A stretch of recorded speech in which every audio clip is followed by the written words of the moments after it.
Thank you for joining us today on St. Patrick's Day. I do have my token green, no one can pinch me.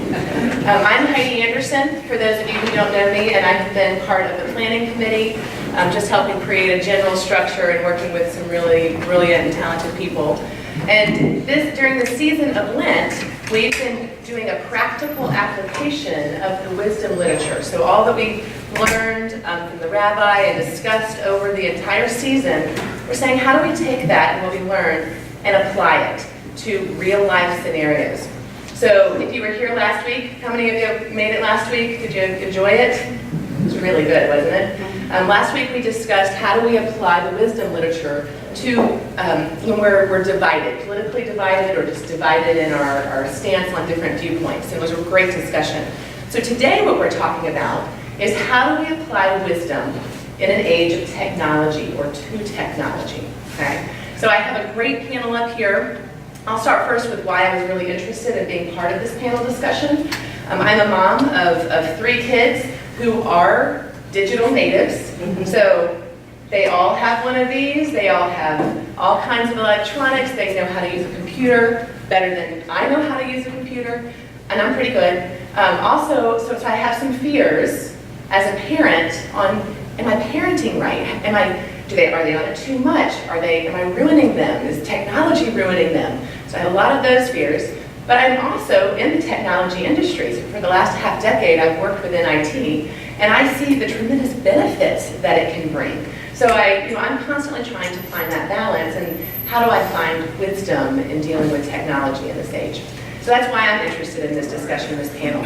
So what I'd love to do is introduce everyone, or let them introduce themselves, and tell why they were interested in being on this panel. Now, besides the fact that I asked them. And I also said that you don't have to be a technology expert, so that was not the requirement, okay? But we'll start on the end, and I'll let you introduce yourself. I'm Rudy Miller, and I was asked to be on this panel. So we're in a church, so I can't lie about it. But I'm retired, but I enjoy teaching Bible study, so we teach the men's Bible study Tuesday morning, guys. And I've been fortunate enough to teach Bible study for about 30 years. So I've enjoyed it and enjoyed learning how I can better use technology and wisdom. Yes, thank you. I'm Jalen Rogers. I go to Maury High School. I'm a senior, and I was also asked to be on this panel. I think I do have a good understanding of technology. Maybe besides Jamie, maybe the best in the room. I don't know. Might be true. I'm Rabbi Michael Panitz. I hope we know each other by now. I'm a year or two older than the gentleman on my left, which leads me to want to offer to you the thought that we should be thinking about generations when we think about technology, because as our convener today expressed, her children are digital natives. One wonderfully chosen phrase. So you, my friend, are a digital native. For me, it's a foreign language, although one I try to. So let's keep that in mind. I also want to share a personal announcement, since we've become friends over the year. On Friday, March 8th, our son and the daughter-in-law became parents for the second time in Los Angeles. But little baby Matan, it's a Hebrew name, Matan Nissim, which means miraculous gift. You know the name Matthew. Matthew means God's gift. It comes from the Hebrew. Matan just means gift. So Matan was born with a very rare blood incompatibility between his blood and between his system and his mother's blood. So he was born with an acute hemolytic problem. He was destroying his own red blood cells. And he was born very, very anemic. And rushed to the intensive care unit, where he still is, will likely be there for a month. And I really have to acknowledge that if it were 2 generations ago, with the technology of that generation, I don't know if he'd be alive today. So let's remember that one of the aspects of human culture, and technology is part of human culture, it's not something that the Martians have foisted upon us, is that it can be progressive. hope to be better today than yesterday? I represent old age. And I'm delighted to talk about that. I don't want to ruin my talk, so you'll have to wait and hear something. I'm Jason. I formerly was the Chief Information Officer of one of the largest healthcare technology departments in the world, and I started as a programmer and software engineer, and I'm now currently a partner in a technology startup. And I'm passionate about technology. I think it can be what it's going to be, just like a hammer can drive nails, and it can do destructive things too.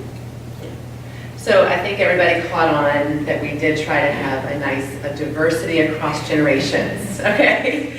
And we have some people who are more native and more comfortable with it, and some who might not be. And yet, every perspective offers us wisdom and offers us some diversity of thought and how we can look at technology.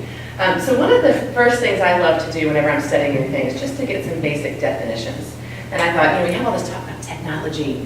And do we have a common understanding of what we mean when we say technology? So just looking up in the dictionary, technology is very simply the application of scientific knowledge for practical purposes, especially in industry. I was like, oh, it's not so scary. Okay. Another definition was a capability given by practical application of knowledge. Okay. Which, as we see in the example, with the rabbi's grandson, right? That was a capability that was given to extend his life and to save his life that wouldn't have been there without the knowledge. So what I'd love to know from you all and this is open Q&A, so we're going to hear from them. You're welcome to ask questions or share comments. Is what is technology to you? How do you use it? Just tell a little bit about how you use it. Are you all into technology? Go ahead, Emily. I wrote all this down. She's prepared. Only 30% of the elderly use technology regularly. At 82, I use an iPhone, iPad, TV, and regular computer constantly. How? I write a monthly newsletter for my floor. I write reports for my volunteer work at the Holy Health and Hospice Center. I keep up with issues, friends, and grandchildren in France on Facebook and WhatsApp, and 2 of them work for computer companies as programmers.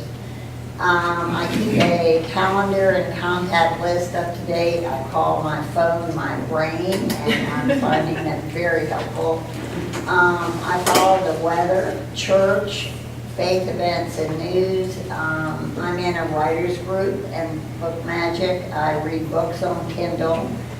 I make reading and other cards. I use Quicken to keep up with finances and to pay bills. I take pictures and distribute them. I take political stands. My body may be falling apart, but so far my brain still works. And I am an activist on Facebook. I watch movies on Facebook and TV. I play online Scrabble and Solitaire. The problems. I am probably addicted to Facebook. I had to stop watching the news because it was giving me high blood pressure, so I have rationed the amount that I see. Our leaders' values and mine are opposite. I am appalled by the destruction of our values of loving my neighbor as myself, truth, law, faith, and country. And I apologize to anyone here I've offended, but I do have wisdom and it is being assaulted. I can and do use Facebook for a positive message and do so every day, leaving politics out of it. The joys of the internet are incredible. You need to use wisdom and judgment about what you see and send. Do not believe all you see or hear. If it looks like a duck and quacks like a duck, then it is a duck. Right, so you use a lot of technology. You're definitely, Yeah. I don't know, she might be equal to you, Jalen. Do you have a question there? Yeah, Yeah, I was just wondering, is there, this is, you know how men, they say men are math-minded, women are more creative, whatever. Is there I mean, that's a stereotype, but is there a split, technological split? There's not. The data wouldn't actually indicate that. I think there's two things I want to say to that. The first one is that men and women are equal consumers of technology for different purposes. I had a friend who used to tease his wife about using Facebook, and I asked him how many times he was on ESPN or his fantasy football sites, and so it might be for different purposes. The other question that you said, that men might be more math-minded than women, actually, I'd like, as a technologist, to debunk that. Oh, I know it's a... Yeah, and so people do, I know, but you may, but a lot of people don't. They hear that, and it's actually not true. What we found in the technology department that I led, it was vastly male, 10,000 people. And what we found is when we leaned into recruiting women and diverse candidates, that they could largely be just as successful as any male in the field.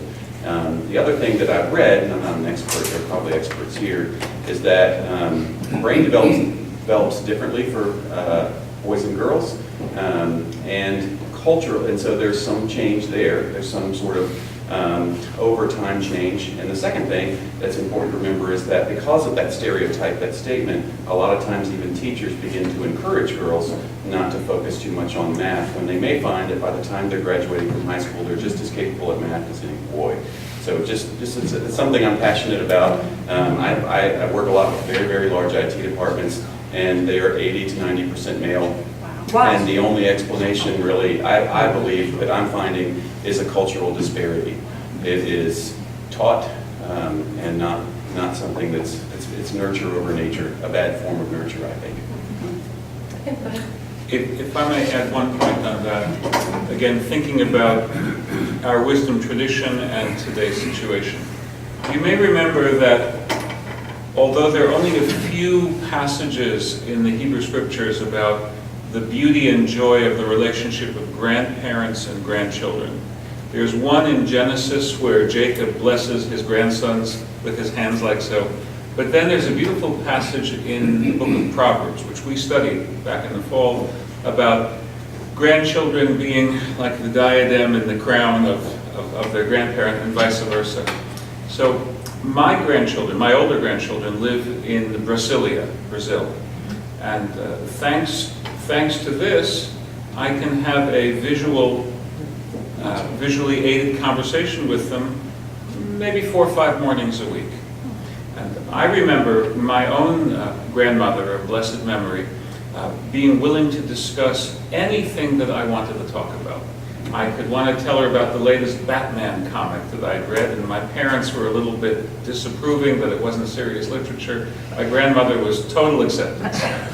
So I want to honor her and model that behavior. So I'm talking to my 13-year-old granddaughter these days, and she's very excited because she was selected to be in an advanced math group. And so I asked her to show me what she was working on. It was a problem with exponents, and I had to dig back 50 years, and I solved the problem while I was driving, and I was so excited that I pulled over and texted her. I didn't pull over. There was some wisdom there in using your technology. So again, I was so pleased that in that particular school system, they have an opportunity to find young women as well as young men who have a potential to excel and to challenge them. So we should be doing that all over, not just in Brazil. An example. Well, I have a question for Emily. You said you rationed yourself when you realized you were online too much. And what was your wisdom source? How did you decide how to ration yourself, and how have you stuck with it? Well, with politics, it was my blood pressure. It's a health issue. That was an easy decision. I just don't spend my life with unpleasantness. And I try to avoid it, and I learned how to knock off any messages that I didn't like. And so those are 2 ways that I handle it. In terms of Facebook, I'm a pretty busy lady, and so it's probably the first thing I'm into when I wake up in the morning, and the last thing before I go to bed. Because I have grandchildren, I have friends, you saw me crying to see the couple that was here earlier. They live in Florida, I never see them, but they're here today. And she worked with me for 10 years at least, right? So that's the kind of connection So you have on Facebook. using technology to build connection. They were one village away from where my grandchildren grew up. They just had. So how about, go ahead, Rudy. Yeah, I was going to mention the generational aspect of things like Facebook. 8 years ago, I didn't know what Facebook was. And Kate and I were getting ready to go to Kenya to spend a couple of months. And another church called us and asked us whether we'd stop in and see a missionary friend of theirs in Kampala, Uganda. And I don't think they knew where Uganda was, but I said, sure, we'll do it. But first we have to contact that person so they know we're coming. So they gave us an email address for this young lady and sent her an email, no answer.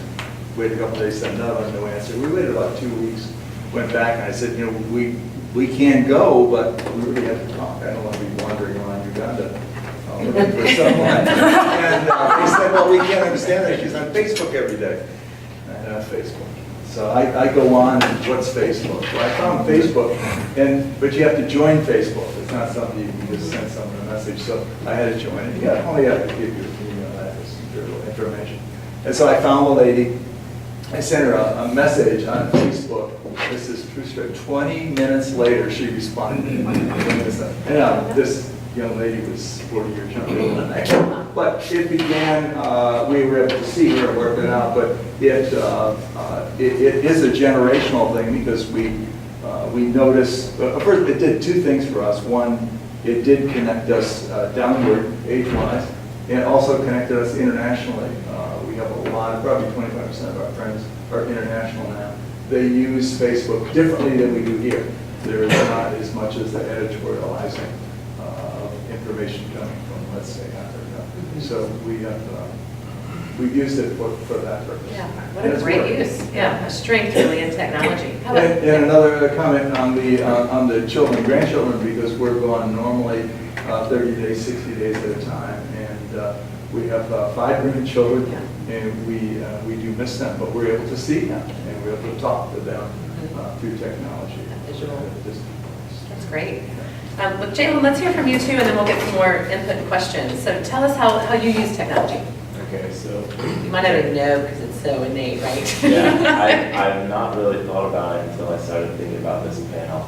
But technology for me is mostly used at school. I have 3 classes that are just technology. I produce a news show that we release every class, and I also make a newspaper. And all of the work that we do for both those classes is online. And I'm also the administrative officer for my ROTC unit. So I guess like whatever IT stuff they call me, which is usually just like hooking up a printer. I also carry around like 3 pieces of technology always, which is my watch, my headphones, and phone. And I use them every day, and I love them. Is that an Apple Watch? Or Yes. Yeah, go ahead, back here. Can I ask about how you ration yourself on the use of technology? Okay. In the sense that we talk in the UK about people living in a bubble, and there's a danger on both sides of this, that you don't touch the news that you don't like or can't cope with, and you only affirm yourself with what you like, and you never encounter the diversity of the world. Where can we find the wisdom to guide us through that? I Not just watch person- all news programs on my devices. I have all the news programs, and I listen to all of them, but one I can't stop. In terms of the wisdom that you're guiding us to Right. encounter difference and also encounter Right, different, challenges. right, diverse opinions. Yeah, Right. challenges and can, So if we can selectively choose what we're receiving, where is that a danger, we're saying, of technology? Because we put ourselves in a bubble. So what's the wisdom there? yes, where do we find the wisdom? Okay, anyone want to speak to that, Jameson? And I think in America, what I've heard it called is the echo chamber. So you're in a chamber that's only bouncing back at you the same thoughts that you might agree with. I think the challenge that we haven't sorted out yet is in any of these social media contexts, and it's largely these types of social media where you are the product. So on Facebook, you are not a customer, you're the product. And so Rudy mentioned that all he had to do was give his email address. What Rudy may not know is that on his computer, they installed tracking software programs that monitor everywhere that Rudy goes on the web so that they can sell him more products and present to him more things. And those companies use the data about you, whether it's data they gathered at Facebook or that they get from their partners when you buy things, to try to sell you more or to charge more for the time that you spend on the screen. So there's a danger there. Now, how do you solve that problem? I think you have to be aware that anytime you're using what you think is a free service on the internet, you're actually not the customer, you're the product that's being sold to other companies. It's very critical to remember that, whether it's your Gmail account that's free, or Facebook, or WhatsApp, you are a product, not the customer. And then I think, I've always been sort of embarrassed to admit what you said, but I appreciate you saying it's all, in secret, I stopped watching news. I watch Squawk Box in the morning, and then I don't watch any more news because it drives me crazy. And I heard someone on the radio once say to me, say to this group that they found that news really wasn't news anymore, that it was sociology marketing, that what they're really trying to do is keep you watching so that they can sell more advertising revenue, and so they actually engineer the wordings of the stories such that it keeps you hooked and addicted to it because there's innate fight or flight reactions and fear reactions in humans. And so I just stopped watching, except for that morning show, which is just mostly joking and funny. And how do I then decide that, and how did I have to literally every day make that decision, because my phone loves to tell me about news. The first thing I had to do was turn off the alerts, and then I have to make a decision at various points in the day not to look at those kinds of things. And what I found is that because I do that, for me, I relax. And I stop thinking of the us's versus them's and just start thinking of us as all human beings who are fallible and have basically the same desires and needs. But I had to get out of those echo chambers. I don't use Facebook. I am a member of Facebook, but you'll find that my page is pretty empty.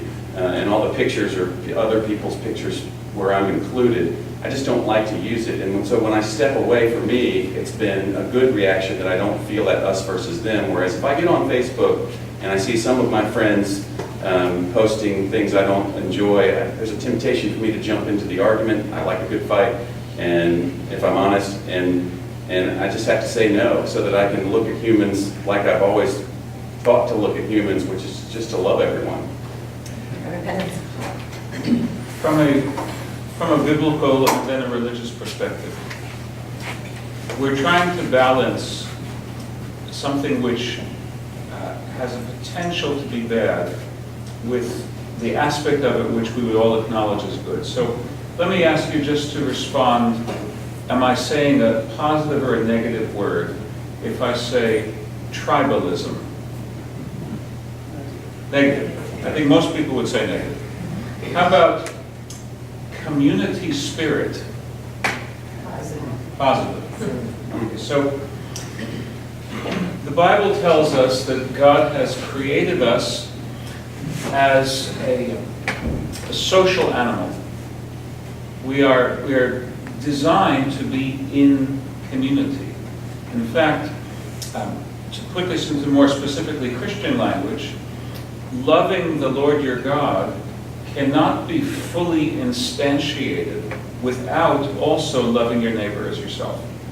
And that's why those are the two fundamental commandments, not one or the other. Gee, I'm bad at loving my neighbor, but I'll go into the desert and I'll love the Lord my God. That is one spiritual path, but it's not the spiritual path that most of us here recognize as the one that we're walking. So we do need to reach others. And when we define the other as only the one who agrees with us, that's the tribalism. Then how other really are they, if it's only the one who agrees with us? Now, a physical congregation can fall prey to tribalism as well, obviously. But in my opinion, in a healthy physical congregation, people are sitting next to those with whom they may disagree occasionally on political issues. Maybe more than occasionally. And yet still they can worship together, they can learn together, they can disagree together, and still recognize the image of God within each other. But that is a constant task. It's not as if it was easy before the invention of cell phones, but the echo chamber effect that you're referring to makes it so much more tempting to simply be in your tribe, that it's a matter of alertness and conscious effort to see the humanity in someone with whom you disagree. Really, very good point. It's interesting for me, being a mother, looking at, like you said, what kind of information am I receiving? Am I choosing to not listen to other sides? But also I look at, what are the studies that I'm reading, and is that data valid? So it was very interesting as I was doing research on this, and I've been doing research on this for a while because I told you it was a concern of mine, but I found this great article in Scientific American that said the kids who use tech seem to be all right. A rigorous new paper uses this new scientific approach that shows the panic over teen screen time is likely overstated. Go figure, right? With all our news, we sensationalize things. So what was interesting to me was to dive in a little deeper, take the wisdom that we learned from our studies, and one of the things you said was that it's not just black and white, that things are more complex when we look at the Bible, and I think that's a wisdom piece that we can apply even to technology. How is it not black and white? And how do I have to look at the complexity? And what this, this study found was that a lot of the findings were from a very small, publicly done study. And then when they did a more thorough study, what they found, which is very interesting, is that digital technology use was associated with 0.4% of the variation that disrupts adolescent well-being. What they found was that drug use and bullying had much larger negative associations, and that some of the positive behaviors such as getting sleep, regularly eating breakfast, were much more strongly associated with well-being than the impact of technology. So what that means is we're all worried about the dangers of technology, but maybe if I could focus on the things that would help my children have well-being, like eating well and sleeping well, that those actually could counteract technology, the use of some of that technology.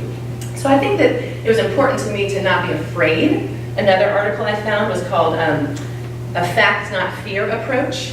And sometimes I think that's wisdom. How do we find facts and not fear? And just like you said, choosing, am I only letting in certain information, or am I reaching out broader to get different perspectives? You had something you were going to say. Yeah, just a couple of things. One is, I listen every morning to Today on the BBC, and it makes me realize we're all in this together. BBC, with Brexit and all of those things going on, that we're dealing with a time of radical change across the world. The thing that I keep going back to, and I try to listen to all sides. And a few years ago, Tucker Carlson from Fox and James Carville were doing their road show together, which imaged two people who disagree but who have a very good friendship. And I can't say I like everything that Tucker Carlson says or does on his show, but in meeting him and chatting with another Episcopalian, here's someone who, he's part of my tribe on one sense, not necessarily part of my tribe on another, but I really like the guy. And ultimately it came into that human relationship. But I keep going back to our baptismal vows, particularly the fourth and fifth, which I find such a very good plumb line and that is to seek and serve Christ in all persons, loving your neighbor as yourself, and to strive for justice and peace among all people and respect the dignity of every human being. And that we're all on a journey.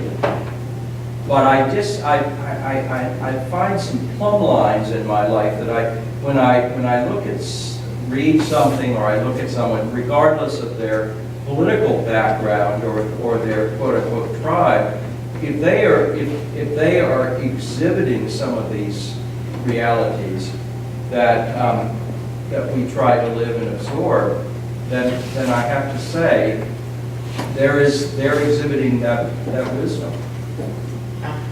And I'm going to touch on something, and I'd love to hear y'all's opinions and thoughts on this. You said we're living in a time of great change. Yes. And a lot of times change does elicit fear. I'd love to remind us that the world we've been through times of great change, and here are 12 technologies that scared the world senseless. Here's the first 3. Trains, telephones, television, electricity. I'm just going to stop there. So there's some wisdom to there's nothing new under the sun. Do you think that this time is particularly different? Or have we been through some massive change before and we're going to be all right? Thoughts? Opinions? The only thing I would say is that I like to say there's nothing new under the sun either, but I would say, and I don't know the answer, when I talk to folks in my field, I think we're concerned that the speed of it is so much faster. Yes. And so there are so many things coming at you. If you just imagine taking a walk, how many ads are thrown at you, alerts, phone calls, disruptions. The founder of Google's Gmail, the product owner, the person who engineered it the first time, has actually started a company to kill email because he thinks that it's a net harm, that there's a brain effect that they're abusing by creating email. And so I think, now will we solve that problem? Probably our cultures will come together at some point and say, these are bad ways to be looking at technology, but we're in an interstitial period where things are changing. And I think we haven't designed the values that will work when the new tools are here. And that would be my thought. I think that's right. If I could just intervene. 1967, the Catholic spiritual writer Thomas Merton said that we are hardwired for a very different world, and we haven't developed the human spiritual resources yet to deal with technology. And he was talking about technology in 1967. This is interesting too. I'm going to throw this in. One of the fears in times of change also were books in the printing press, and Conrad Gessner, who was a Swiss biologist in the 16th century, didn't like the invention of the printing press because he felt it would lead to information overload. He urged various monarchs to regulate the trade so the public wouldn't have to suffer with the confusing and harmful abundance of books. Sound familiar? Yeah? Yes. One of the things I'd like to hear from the panel, to me, if there's wisdom required to teach our youth and to exhibit ourselves what medium to use when, and the appropriateness of email versus text versus a conversation. How do you discern what to share on what medium? Because I think if you utilize that wisdom, then they can all be used well. But a simple example would be, do you choose to end a relationship?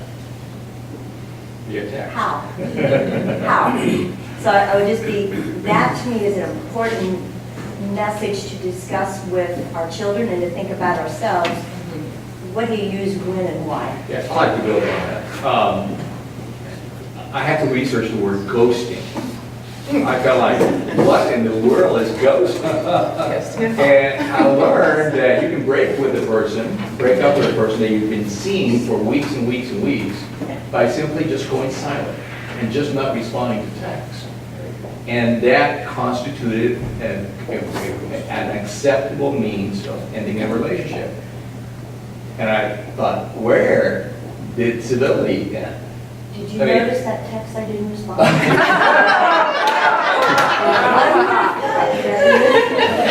She nailed it. You've been ghosted. Any comments? Yes, Rudy?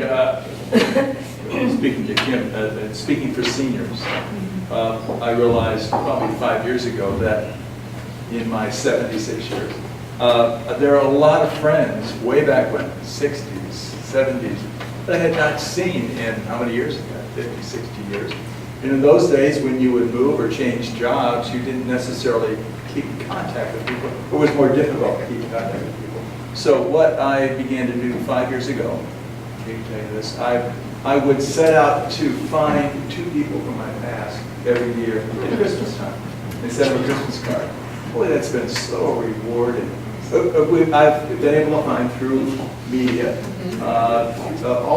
really all of them, addresses on all of them. I've had good responses from at least half of them. We've visited them on vacations. And it's, again, I'm dealing with finding other 70-year-olds, 80-year-olds, and hearing them respond and where have you been, how are things? And it's given me an opportunity also to talk about what I've done in my retirement. Perhaps that encourages them.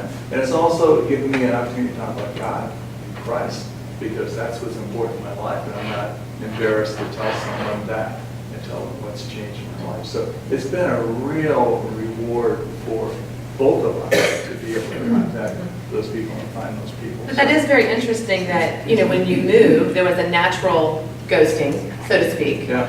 And now with the ability to constantly be connected, what are the choices this generation's making?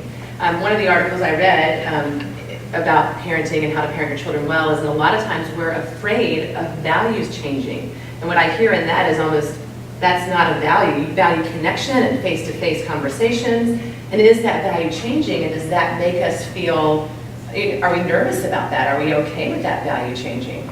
So is it a generational thing as these younger generations are responding to being able to constantly be connected? I don't know. Yes? I think there is a generational aspect of it, and it's because the sociology is changing.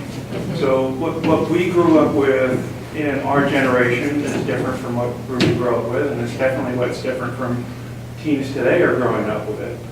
But the important part is finding the balance. Paul and I, when the weather was nicer, every week we would go and walk around the lake at Mount Trashmore. And there was one Saturday where we were doing that. It was a very crowded day. There were a lot of people there. And we were about 3/4 of the way around, and I mentioned to him, there has not been a single person who's passed us on this path that hasn't been looking down at their phone. So, We count our calories. I'm kind of a social person, so, and this horrifies my sister who lives in New York City, but if I pass someone on the street and I make eye contact with them, I say hello, I smile. So, yeah, I know what my high school roommate had for dinner last night, but I might not have actually smiled at the person that I passed in the hallway today. So we need to find that kind of balance. Right. Yes. The changes in technology in any one generation are apt to intersect with personality in ways which we find to either be liberating or sometimes challenging. Here we have a situation of the basic introvert-extrovert spectrum in our society. And we have a technology that allows people to communicate without the full person-to-person norm that we may be used to. So it's a good thing, it's a bad thing. Right? It's a good thing when we don't automatically lose contact with 95% of the people we used to know. It's a bad thing when we allow the air kiss to supplant the real kiss. And also we should remember that sometimes a person falls silent because they're grappling with depression. So are they just trying to take the pain aversion way of offing us without running the risk that we will tell them that we're upset with you too? which is not nice, right? Or are they laboring and struggling and just can't keep up with the whole world? So here too, the technology opens possibilities, but it doesn't supplant the role of personality. That's what I would offer. I'm wondering what your perspective is. Okay. You're talking about your generation. If I could go to what Dave said about the generations and technology with, like being in nature, for example, I think that millennials are apparently older than me. I did not know that. I thought I was a millennial. But millennials are definitely the worst. And So judgy, look at he can probably tell you that people at Mount Trashmore walking around, they're probably 20-somethings on their phone. But whenever we go hiking or anything, like my friends, we have no problem putting it down or putting down the technology. But there's a lot of like 20-somethings out there, and they cannot put it down, and it's kind of sad. But I think going to the wisdom, it's obviously good to know that you can't put it down. And a lot of people honestly cannot do it, and it sucks. So there's also this study, I can't remember it right now, but kids, like kids, young adults, they complain their parents can't put it down. So I really think I do think your generation is better at managing the onslaught of social media and the temptations to go on. And I think your generation does put it down better. I think my generation has difficulty with that too, just like, and like you were saying, Emily, you know, it's like we don't know how to, it's like we can't handle our liquor sort of thing. If I could bounce off that, I think just seeing my mom, she loves playing, it's like a little Scrabble game on her phone, and anytime there's free time, she is playing that game. And it's kind of funny because I don't have any apps. That's just a game. So if I'm on my phone, like it'll usually be actually doing something, not just yes. Just that, One last comment here. just that what I'm hearing is a macro to micro argument.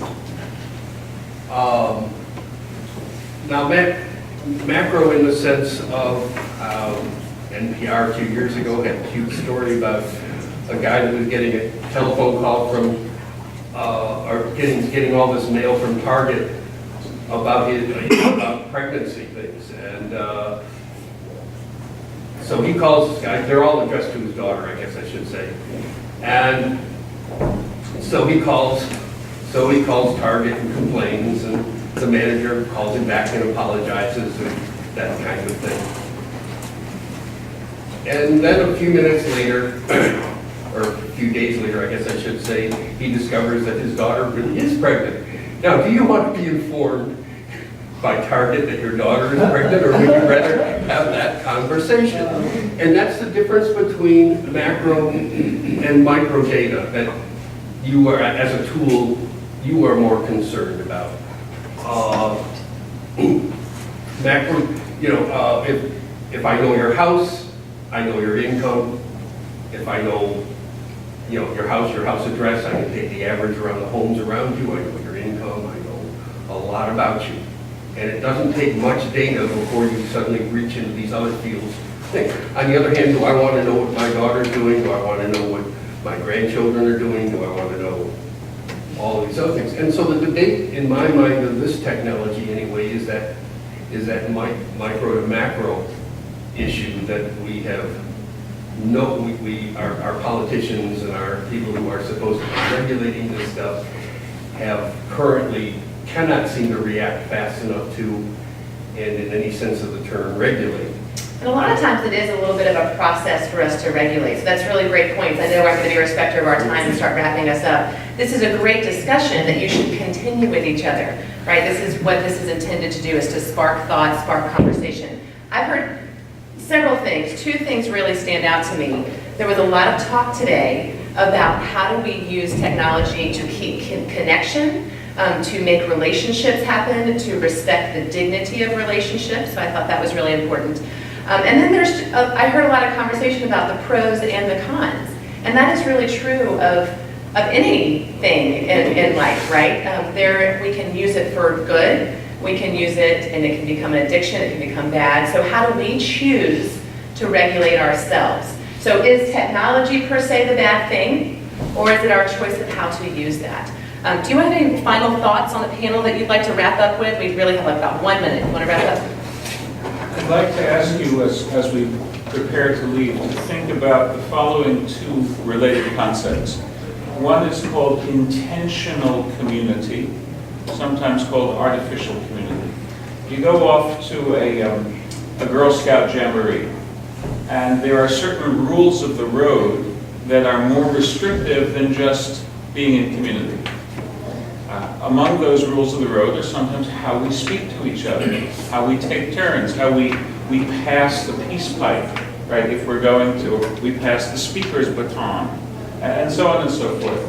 Think of a congregation, a religious congregation, as intentional community in that sense, and therefore fruitfully countercultural, so that we can model being with each other, speaking to each other, listening to each other, respecting each other, disagreeing with each other, loving each other, in a way that doesn't fully reflect what we see in the world at large, but which we would like to project into the world at large.